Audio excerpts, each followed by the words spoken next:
Good morning, everyone. Michael Simpson, Six Vine Media. Thank you very much. I'm going to pass these around, these handouts for today. And while those are making around the room, I want to share some tips with you about creating video for your business. When we're talking to a lot of our clients about them doing their own video, we like to give them certain tips. And even though people can stand up and talk in front of a group, you put a little camera in front of them and they start freezing up. So I give them tips on what I do when I'm doing my stand-up and my videos that I produce for our company. One of them is this little arrangement here. It's very simple, very cheap. I call it the redneck teleprompter. So what I do with this, I put the camera right next to it, and I write this out in just kind of bullet points where it'll kind of jog my memory, and then every once in a while as I'm moving around, I look over and try and pick up my next point, and that jars my memory to keep going on. So what do you do if you have more than just one page? Well, these big Post-it notes, I take them off and I put them around the wall of the room. So it just looks like you're normally looking around and you're picking up different points to talk to. So these are my talking points for today. I'll just put these right over here. Now, I eventually moved up to something a little more electronic, a little more hip. And what this is just a music stand. I got this on eBay. This was about $29, I think. So I create a PowerPoint presentation on my computer. I put the camera right above it. I have a lavalier mic coming from the camera to here. I can just look down and with my presenter, my handheld presenter, I can just move the slides forward. So it's very simple, very easy, and very cheap to do. Also, if you have an iPad or a tablet of some kind, I've seen a lot of YouTube videos where they show you how to make teleprompters using free software and things like a picture frame and some stuff you can pick up at the hardware store. So those are just a few of the little tips that I try and pass along. Making video is very easy. You just have to, take one step at a time and do it. That's why I've created this list for you today on 10 points on how to create compelling video to use for B2B marketing or even B2C marketing.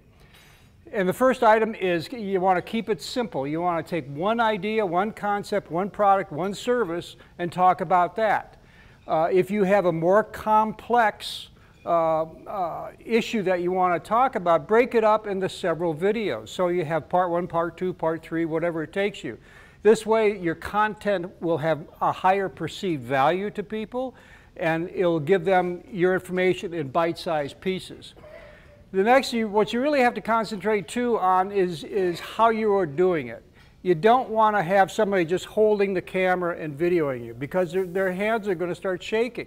And shaky cam went out with the Blair Witch Project. So I don't know how many of you saw that, but you see it on the big screen and just about made you sick because the camera is moving so much. And that's very distracting to people. So you just want to get a little simple tripod. The tripod I use back there is a professional tripod. That's a couple $100. One that I had before that for a heavier camera was $3,500. These little tripods that I'm using right here, that's about $29. You can also use the little tabletop ones. So these are very handy to pack in a bag. Take your video camera or even your iPhone and use it wherever you go to record some video. When you're doing it, you always got to be thinking about lighting. And it's not the intensity of the lighting so much, it's the balance of the light. So you want to make sure that when you are doing your video, you're not up against a bright window or a very dark background or a background that's very busy. So the automatic exposure technology in the cameras is really quite good, but it'll always expose for the highest intensity of the light. So if you got a light background, it's going to expose for that and your face is going to be dark. So open shade is the best. You don't want to be out in direct sunlight because that creates harsh shadows, right, Mike? Shake your head, Mike. Good. Okay, the biggest problem that people have with user-generated video is bad audio. You can get around that by buying a little lavalier microphone. You can pick them up at Radio Shack. You can get them at Best Buy. I get them on Amazon. They're about $29. It comes with a 20-foot cord. You can actually walk around a little bit and not pull the camera over. So but you need to be using a camera that has a external mic input. People will put up with crappy video if they can hear what you're saying. So keep that in mind. The audio is more important. Branding. If you have a logo, use it. Create on either a PowerPoint presentation, create a little slide that you can use as an opening credit and a closing credit for your video with contact information on it. Keep your video short, and by that I mean under 3 minutes. Unless you have a really complex concept that you're trying to get across to people, you're trying to educate them on, and it's something that they're really going to be interested, that they're going to sit down and watch, because the mind can only endure what the butt can handle. So you got to keep that in mind. So keep it short. Under 3 minutes is best, and actually 90 seconds is even better than that. So if you can keep your message short. I get a lot of internet emails from different marketers, and everybody's gotten away from writing paragraphs. I don't know if you've noticed that. Each sentence is a paragraph because they have learned through their research that people will just kind of skim. They won't sit down and even read a paragraph. So keep that in mind when you're doing your video. Everybody, if you have a computer, I would guarantee you have some sort of editing program on that. You have, for the Apple, you have iMovie, you have Windows Movie. There's a lot of free programs out there you can use just to simply put your project together. You can add music to it. You can put in graphics. Take out the extraneous footage. Take out the long pauses that you have. Tighten everything up so it flows. So you should be looking at your video after you do it, not as the producer of it, but as a consumer of it. You should be looking at it from a consumer's point of view to see, would I stick around and watch the rest of this video? One of the biggest mistakes that a lot of amateurs make, they see these little effects programs that they have, and special effects where you can make things spin and zoom back and forth, and they start loading their program up. Just because you can do it, just because you have the capability of it, don't do it. You know, make your transitions simple, either a cut or a dissolve. Only use effects when it's called for. Music.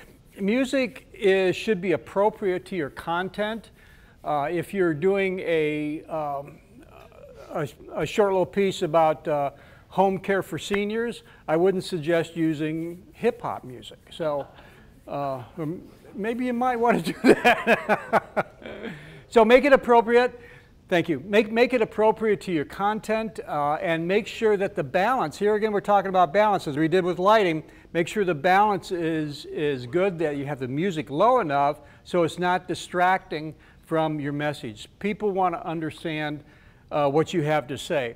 Always have a call to action. Every time you do a video, you're giving them information, but you want them to contact you. You want them to sign up for a newsletter.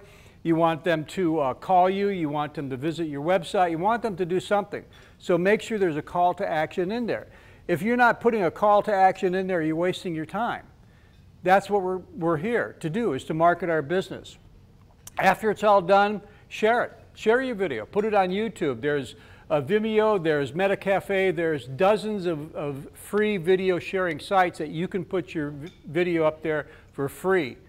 But make sure you take care of the description capability there. Talk about your video. Put your keywords into the description. So when Google runs by these sites and they see IT Work Phoenix, hopefully Orville's video will come up, or his website will come up. So that's what you have to keep in mind.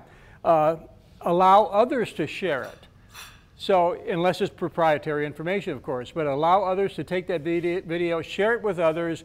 This increases the viral effect that's so powerful for the internet.